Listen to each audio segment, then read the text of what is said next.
Assalamualaikum warahmatullahi wabarakatuh. Salam sejahtera bagi kita semua. Apa kabarnya nih anak-anak ibu sekalian? Baik, Baik, Bu. Bu. Alhamdulillah. Semoga semuanya dalam keadaan sehat dan semangat ya. Sebelumnya, apakah hari ini ada yang tidak hadir? Tentang izin, Bu, ada acara keluarga di Majalengka. Apakah ada lagi yang tidak hadir hari ini? Baik, jika tidak ada, kita lanjut ya.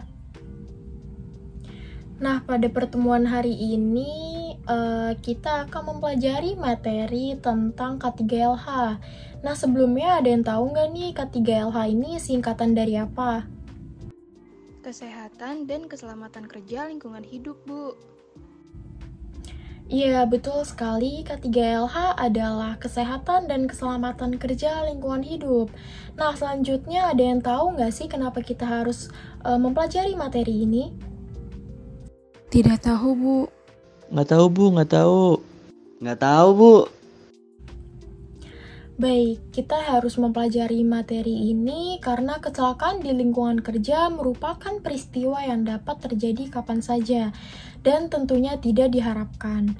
Nah, kecelakaan yang berlangsung pada saat tenaga kerja melakukan pekerjaannya dapat berdampak merugikan. Tidak hanya rugi secara material, derita juga dirasakan oleh tenaga kerja, baik penderitaan yang paling ringan hingga penderitaan yang paling berat, serta berpotensi menurunkan reputasi citra baik tempat kerja.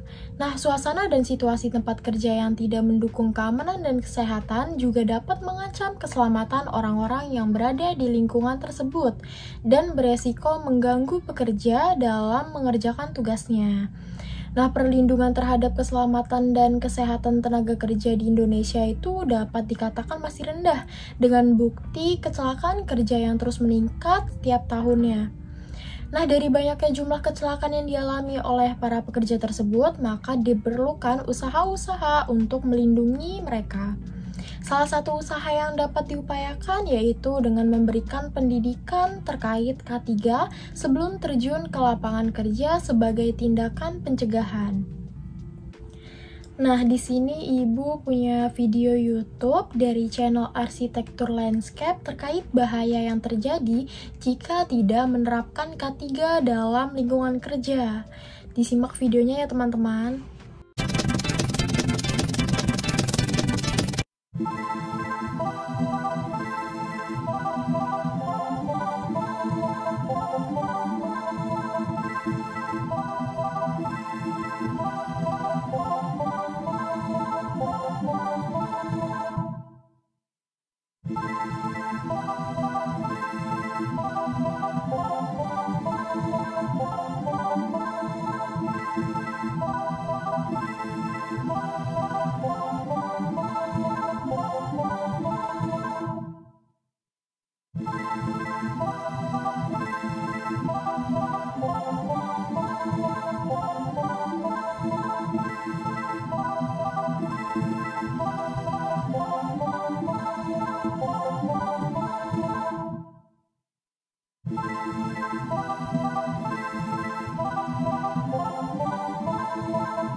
Nah, dari video yang telah Ibu tayangkan tadi, kita jadi makin tahu kan kenapa kita harus menerapkan K3 dalam lingkungan kerja.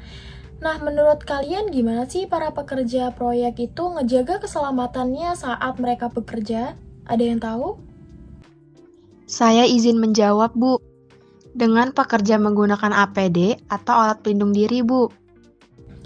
Ya, betul sekali. Para pekerja melindungi dirinya saat sedang berada di tempat kerja atau dalam proyek konstruksi itu dengan menggunakan alat perlindungan diri atau yang sering disebut dengan APD.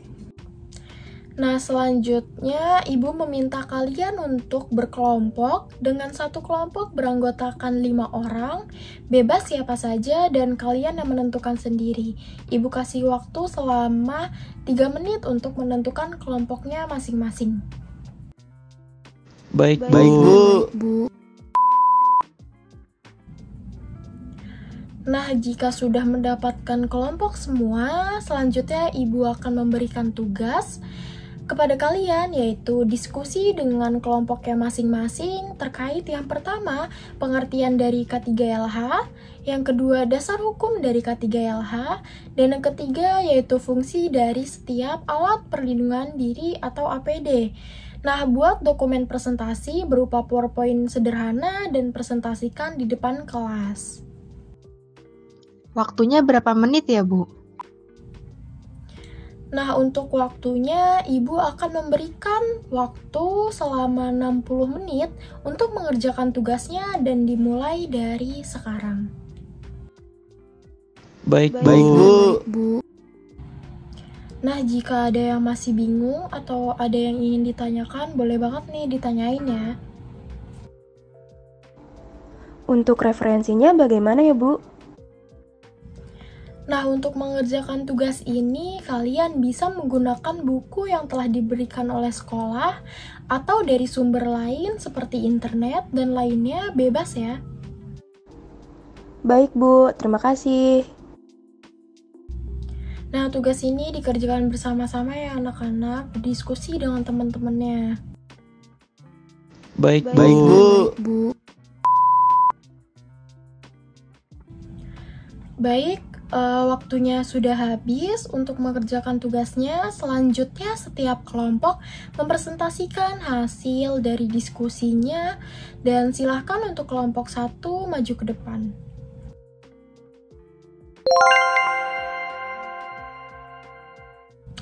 Oke, bagus sekali untuk kelompok 1, beri tepuk tangan.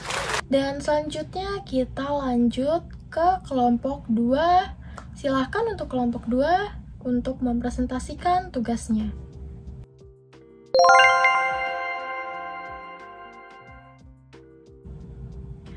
Wah, bagus sekali ya hasil diskusi dari kelompok 2. Kita beri tepuk tangan dulu. Selanjutnya, kelompok 3 silahkan untuk mempresentasikan hasil diskusinya.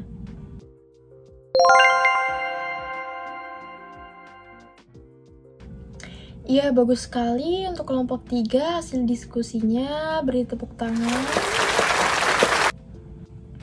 Nah, apa ada yang ingin ditanyakan nih untuk teman-temannya terkait hasil dari diskusi yang telah dipaparkan oleh mereka? Belum ada, Bu. Oke, semua kelompok sudah presentasi ya. Beri tepuk tangan untuk kita semua, hasilnya bagus-bagus. Nah, jika sudah presentasi semua, selanjutnya Ibu akan menjelaskan materi terkait K3LH untuk melengkapi materi ini dari yang telah kalian semua presentasikan. Baik, materinya adalah K3LH atau Kesehatan dan Keselamatan Kerja Lingkungan Hidup. Apa itu K3LH atau Kesehatan dan Keselamatan Kerja Lingkungan Hidup? Nah, definisi dari K3LH secara keilmuan, K3LH ini merupakan ilmu pengetahuan dan penerapan yang berkaitan dengan upaya pencegahan kecelakaan saat sedang bekerja. Sedangkan secara filosofi, K3LH ini didefinisikan sebagai pemikiran atau upaya untuk menjamin kemampuan dan keutuhan jasmani serta rohani seseorang ketika sedang bekerja.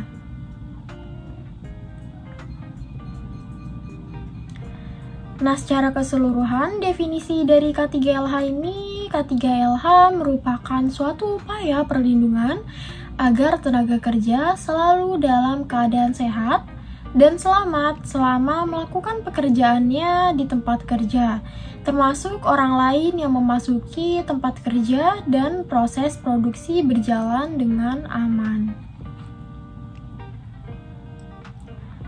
Nah, selanjutnya di sini ada dasar hukum terkait K3 telah tertera pada Undang-Undang Nomor 1 Tahun 1970.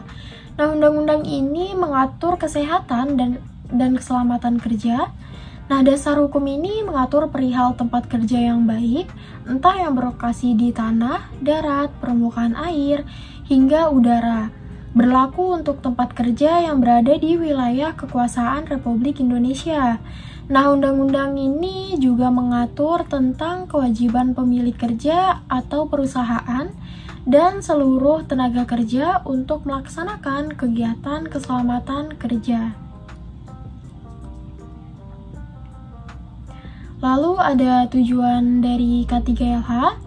Tujuan dari K3LH ini diantaranya adalah melindungi tenaga kerja atau karyawan atas keselamatannya, baik saat sedang melakukan kegiatan pekerjaan maupun untuk meningkatkan produktivitas. Nah, K3LH ini juga bertujuan untuk menjamin keselamatan semua orang yang berada di tempat kerja. Dengan K3LH ini, pemeliharaan sumber produksi juga bisa digunakan dengan aman dan efisien. Selanjutnya ada sasaran dari K3LH. Nah, yang pertama itu mencegah berbagai kemungkinan kecelakaan saat sedang bekerja. Yang kedua, mengamankan material konstruksi yang dipakai dalam bekerja.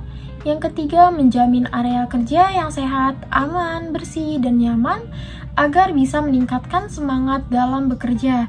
Nah, yang keempat ini ada mencegah terjadinya pemborosan modal, alat, tenaga kerja, dan sumber produksi. Selanjutnya ada syarat-syarat dari K3LH. Yang pertama itu mengurangi dan mencegah terjadinya kecelakaan kerja, lalu memberikan alat perlindungan diri atau APD kepada tenaga kerja, dan yang ketiga mengendalikan dan mencegah penyebaran debu, suhu, kotoran, asap, kelembapan, uap, radiasi, gas, getaran, dan kebisingan, dan lainnya. Nah, selanjutnya ada alat perlindungan diri atau APD. Yang pertama itu ada safety glass atau kacamata pengaman, lalu ada safety helmet atau helm pengaman, lalu ada respirator protection atau masker, lalu ada air protection atau pelindung telinga, lalu ada sarung tangan pelindung, lalu ada high visibility atau rompi pengaman, lalu ada safety shoes atau sepatu pengaman. Nah, di sini ada kacamata pelindung. Kacamata pelindung atau kacamata pengaman ini digunakan untuk melindungi mata dari debu, serpihan besi yang berterbangan, debu kayu, dan lainnya.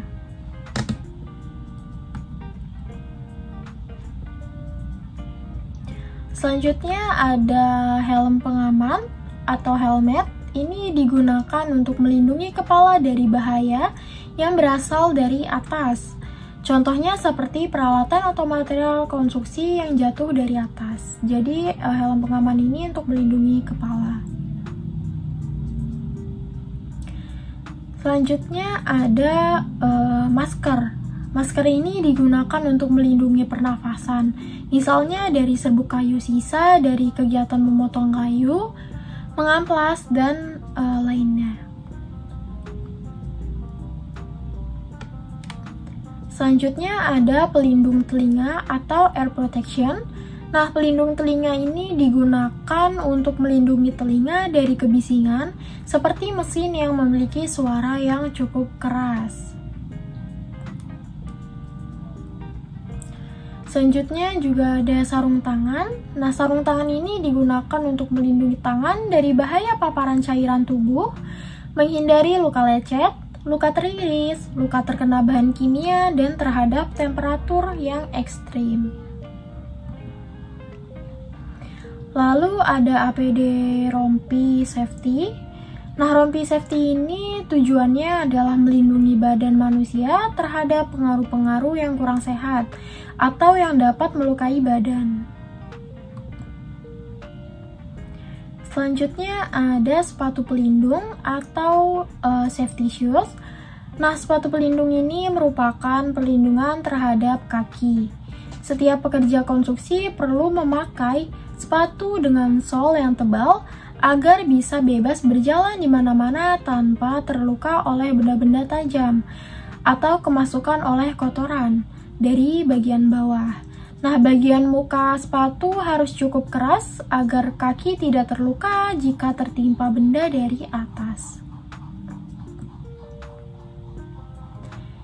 Nah, yang terakhir yaitu APD berupa safety belt atau sabuk pengaman yang digunakan dalam kegiatan pada ketinggian atau pada posisi yang membahayakan, maka wajib menggunakan safety belt.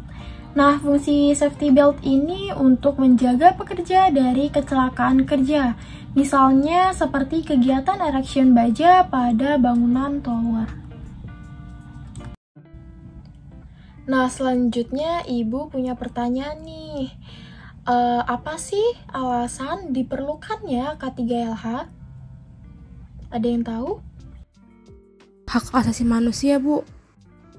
Menciptakan hasil yang optimal, Bu. Karena undang-undang ngewajibin, Bu. Iya, betul sekali. Alasannya diperlukannya K3LH ini yang pertama, Undang-Undang Tenaga Kerja mewajibkan industri menerapkan K3LH. Yang kedua, yaitu hak asasi manusia atau HAM untuk mendapatkan jaminan keselamatan kerja. Nah, yang ketiga, untuk menciptakan hasil kerja yang optimal dan maksimal karena didukung dengan lingkungan kerja yang nyaman, maka pekerja akan mampu menghasilkan produksi yang lebih bermutu. Nah, selanjutnya ada pertanyaan lagi nih, apa sih manfaat menerapkan K3LH ini? Meminimalisir kerugian, Bu. Terciptanya suasana kerja yang harmonis, Bu. Iya, betul sekali. Manfaat menerapkan standar keselamatan kerja ini yang pertama, terciptanya tujuan dari proyek sesuai dengan rencana yang telah ditentukan. Yang kedua, meminimalisir kerugian materi. Yang ketiga, terciptanya suasana kerja yang harmonis. Dan yang keempat, tingkat keberhasilan pekerja yang tinggi. Nah, sampai sini apakah sudah paham semua? Paham, Bu. Nah, jadi yang sudah kalian semua presentasikan itu sudah sangat baik. Nah, karena seluruh materi kesehatan dan keselamatan kerja pada pertemuan kali ini sudah saya sampaikan semua, kita cukupkan sampai di sini. Semoga ilmu yang telah kita pelajari dapat bermanfaat di kemudian hari untuk kita semua. Mohon maaf apabila terdapat kekurangan dan kesalahan. Terima kasih atas perhatiannya. Wassalamualaikum warahmatullahi wabarakatuh. Jungle.